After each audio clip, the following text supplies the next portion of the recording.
La Sonacos est dans un processus de réhabilitation de ses installations, dans un processus aussi de rénovation de ses équipements.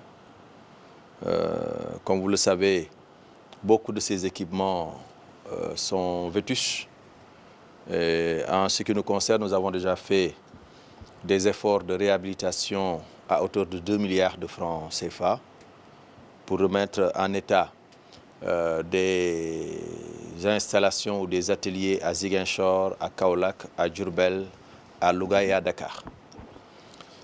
Il fallait bien entendu poursuivre ces efforts et c'est dans ce cadre que ce matin, à travers une visioconférence, nous avons procédé à la signature virtuelle d'un don. Cette fois-ci, c'est un don, ce n'est pas un prêt, d'un don de 50 000 dollars américains, à peu près 30 millions de francs CFA, pour acquérir un chromatographe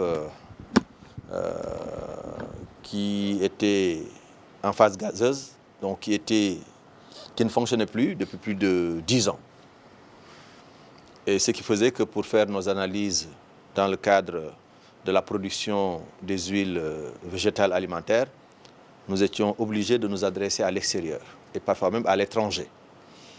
Ce qui entraînait des surcoûts dans la production, mais aussi ce qui nous faisait perdre beaucoup de temps.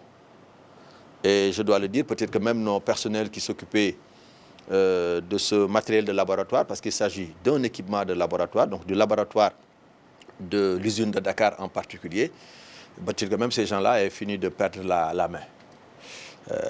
Tellement, depuis longtemps, ils n'ont pas manipulé le chromatographe en phase gazeuse. Et au-delà de ce chromatographe, il y a aussi un ordinateur, un logiciel, des accessoires, et le personnel aussi va pouvoir être formé à nouveau. Parce que bon, la science avance, la technologie aussi avance. Nous avons pensé qu'il fallait aussi les former à nouveau pour pouvoir assurer en tout cas pour avoir en tout cas des produits beaucoup plus sécurs et des produits aussi des analyses en tout cas beaucoup plus fiables. Alors ITFC est un partenaire important de la Sonacos parce que c'est elle qui finance les différentes campagnes de collecte de graines. Et nous avons profité de l'occasion pour informer ITFC de tous les efforts accomplis par ITFC, mais tout le soutien aussi que nous avons reçu de la part du chef de l'État, son Excellence Macky Sall, de son gouvernement aussi qui accompagne bien la Sonacos à travers le ministère de l'Agriculture et de l'Équipement rural, à travers le ministère des Finances et du Budget, à travers le ministère de l'Économie, du Plan et de la Coopération. Et ces efforts-là nous permettront cette année, je crois, pour la Sonacos de disposer de quantités importantes de graines pour pouvoir les transformer, donc les triturer, les décortiquer et aussi les transformer en huile végétale de table, mais aussi pouvoir peut-être renforcer nos capacités d'exportation donc des huiles brutes et autres graines HPS et autres graines d'huilerie. J'ai bon espoir que le prix aux producteurs va augmenter. Mais la décision, encore une fois, appartient au Sénat, en grande partie. C'est le comité national interprofessionnel de l'arachide qui s'est réuni récemment et qui a retenu une proposition. Et je sais que le Sénat a fait parvenir au gouvernement sa proposition.